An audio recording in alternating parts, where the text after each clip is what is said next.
Excuse me, sir.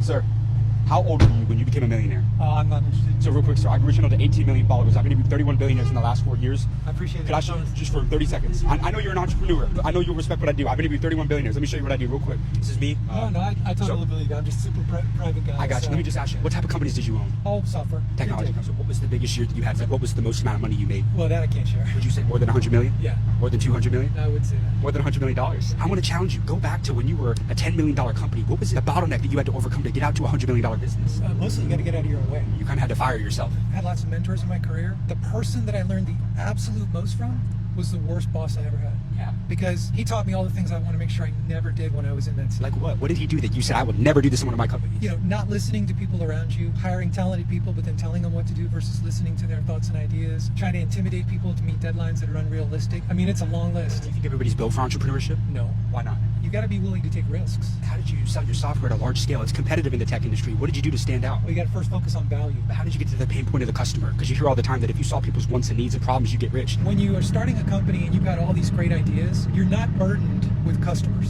The minute you start getting customers, all of a sudden you start changing your strategic plans. You act reactive instead of still thinking strategically. And how old are you now? Oh, I'd rather not say. If me and you died tomorrow and you had one last message to leave with the younger generation, what would that be? The way we've always approached business is don't ever skate to where the puck is. Because by the time you get there, it's gone. Don't be so quick to jump ship. I love that. Thank you so much for your time. So you got amazing advice, man. I appreciate your advice. It was great.